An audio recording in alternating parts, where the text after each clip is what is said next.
Bismillahirrahmanirrahim. Assalamualaikum warahmatullahi wabarakatuh. Sekarang kita akan lanjutkan kembali tentang ini ya. Kemarin kan kita baru bahas indikator asam basa. Nah, sekarang kita akan membahas reaksi asam basa, yaitu reaksi penetralan. Apa itu reaksi penetralan? Reaksi penetralan adalah reaksi asam dengan basa menghasilkan garam dan air. Nah, konsepnya adalah 1H+ ketemu 1OH- hasilnya 1H2O. Artinya kalau ada 2H+,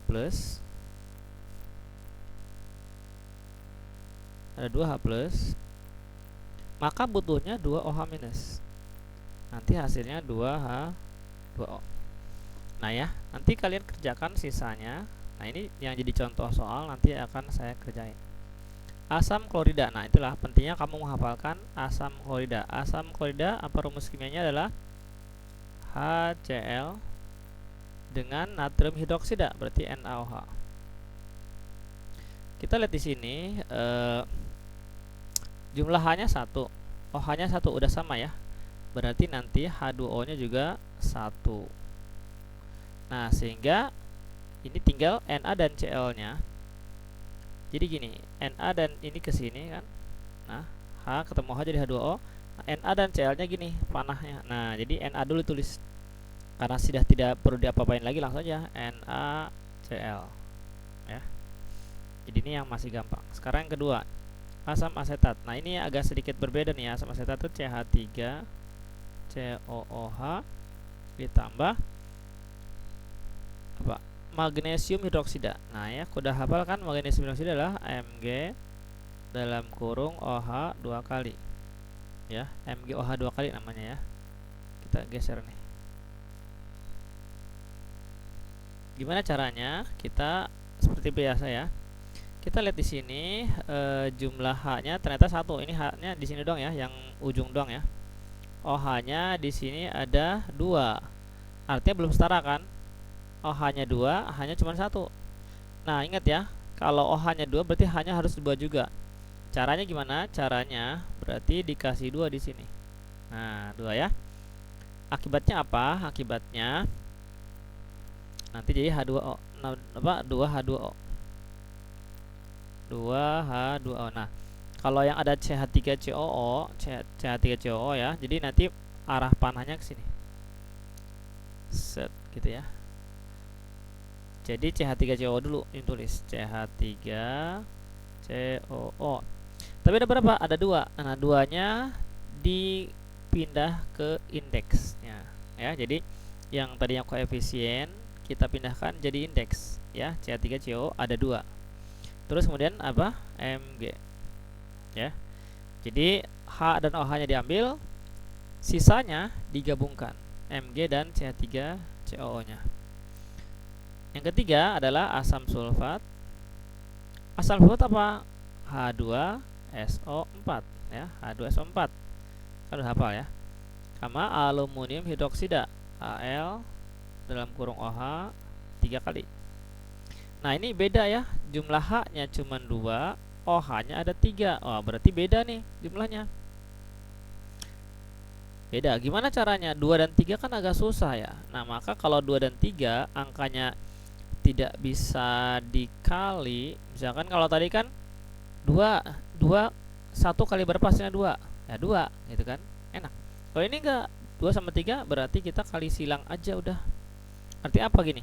2 dikali 3 berapa? 6 kan. Sehingga supaya jadi 6 yang kiri, maka ini kali 3. 3 kali 2 6. OH yang kanan juga dikali sesuatu, hasilnya 6 kali 2 ya. Jadi 2 nya dikali ke sini, 3 nya kali ke situ. Jadi nanti hasilnya H2O nya jadi 6 tambah 6H2O ya, tambah 6H2O. Nanti yang sisanya, ya ini seperti biasa ya, tetap ya, ini kanan ke kiri juga langsungnya ini ya. Kalau yang ada COO doang ya, yang kiri ke kanan ya garamnya ya. Kalau yang ini mah kanan ke kiri. Jadi gimana? Al dulu. Al-nya ada berapa sekarang? Ada 2. Al-nya 2. SO4-nya ada berapa? SO4-nya dikurungin ada 3 ya. Jadi yang tadi koefisien nanti berubah menjadi indeks ya. Jadi seperti itu caranya. Baik, nanti kalian kerjakan dari ini itu, nggak usah semuanya, cukup 3 soal saja. 3 soal saja ya. 3 soal saja. Baik, nanti habis ini kita masuk ke titrasi asam basa.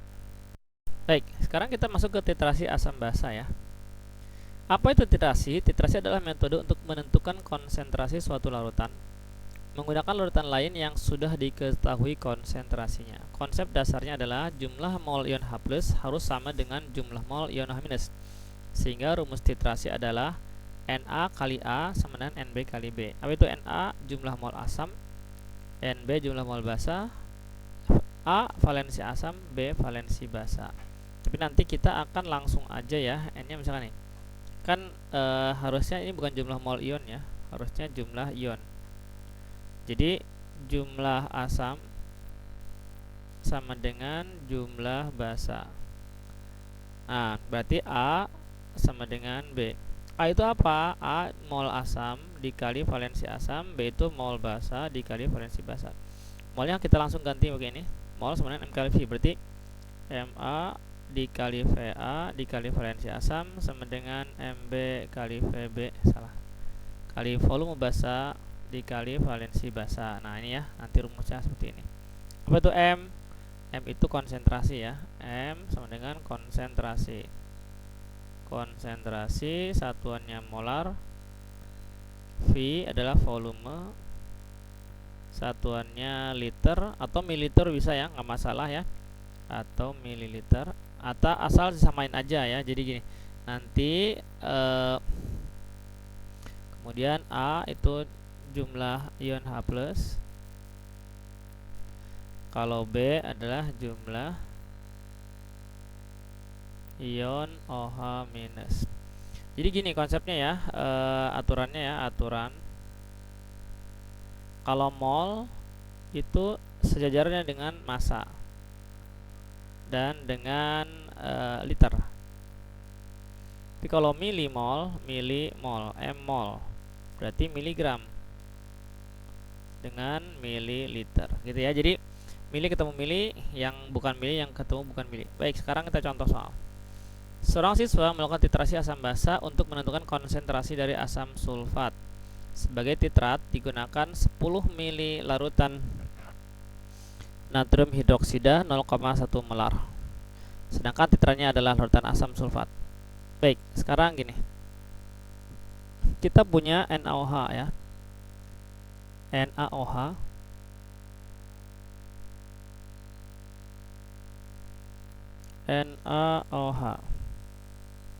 H2SO4. NaOH H2SO4. Jadi gini, NaOH itu ini apa sih maksudnya? Titrat dan titran ya. Titrat sama titran. Baik, nanti saya liatin dulu.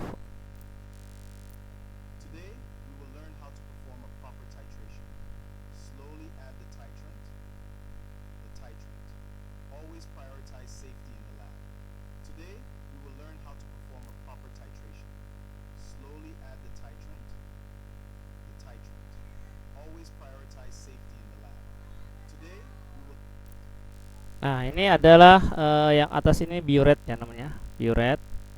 Yang bawah ini labu Erlenmeyer. Labu Erlenmeyer. Nah, nanti dari biuret ini akan keluar misalkan titran, namanya titran. Titran itu yang atas, yang bawah titrat. Nah, ini biasa dikasih dengan phenolphthalein yang kemarin saya tunjukin itu ya. Nanti warnanya itu kalau mau netral itu harus warnanya tidak boleh terlalu merah atau tidak boleh bening. Karena kalau bening berarti masih asam.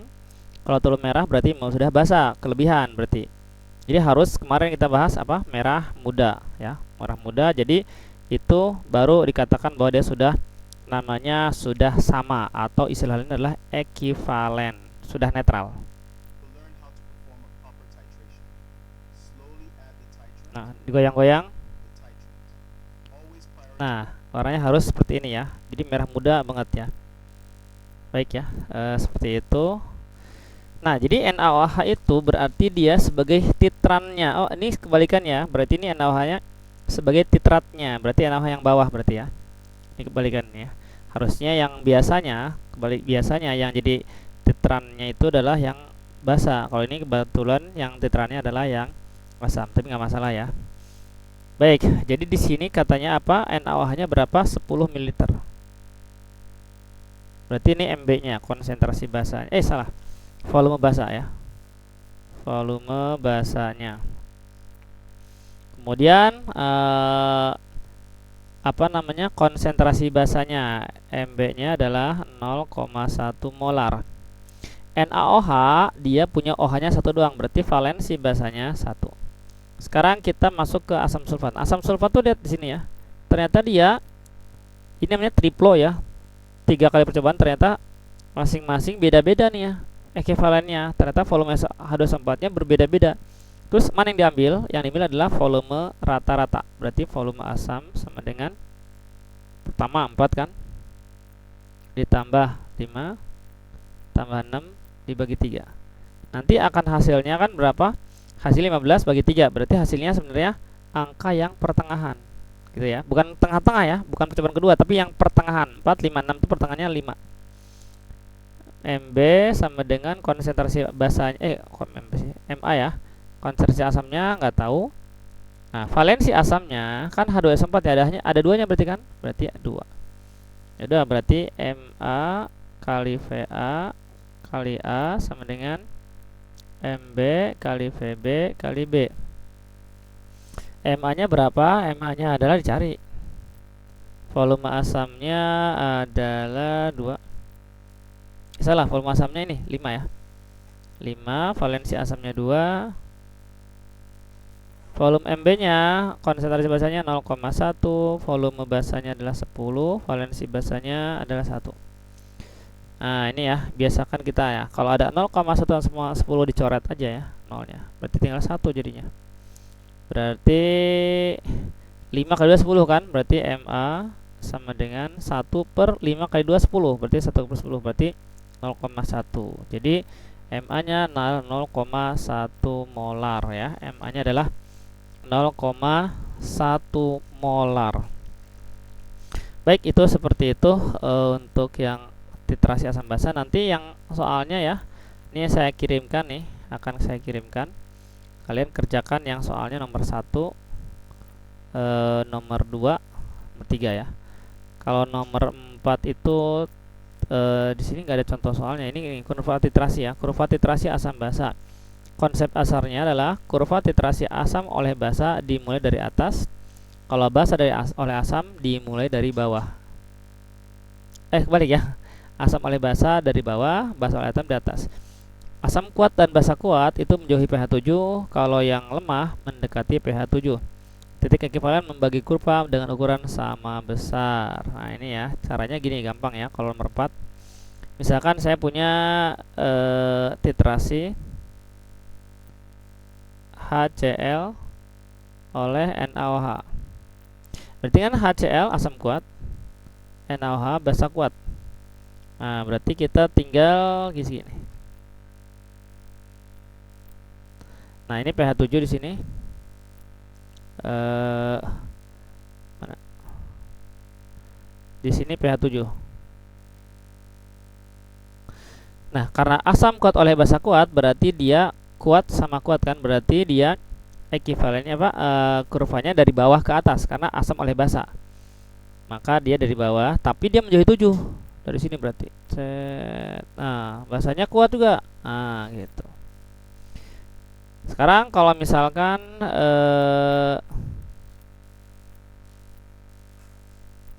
sekarang titrasi ya, titrasi yang lain, misalkan titrasi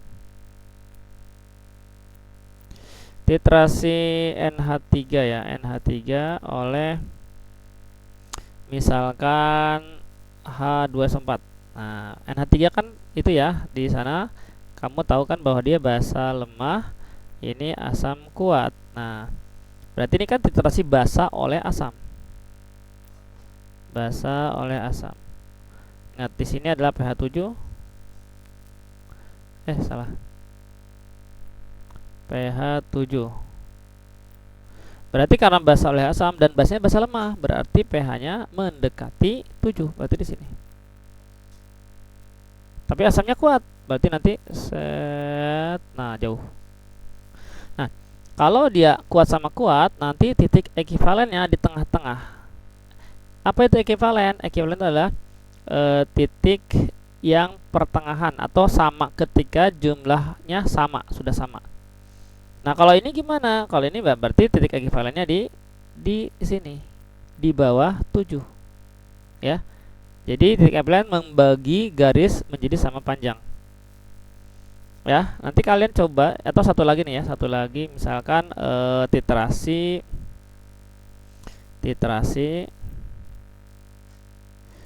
CH3 COOH oleh KOH.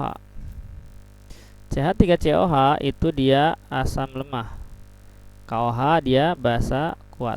Nah, kita bikin.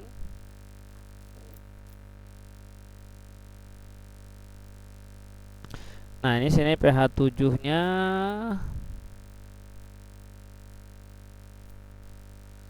Nah, karena dia asam lemah, hangat ya. Kalau asam lemah berarti dia pH-nya mendekati 7. Yang lemah-lemah mendekati 7. Kalau ini kan asam kuat dia jauh dari 7 kan. Nah, sekarang dia mendekati 7. Set. Bahasanya bisa kuat, berarti set. Nah, gitu ya. Sehingga titik ekivalennya di atas 7. Ya. Seperti itu ya. Silakan nanti dikerjakan soalnya. Ini sama kayak tadi ya. Cukup 3 saja yang dikerjakan, 3 soal saja. Pilih ya, terserah yang mana. Bikin garis kayak gini ya, bikin kurva-kurva seperti ini. Baik, terima kasih atas perhatiannya. Assalamualaikum warahmatullahi wabarakatuh.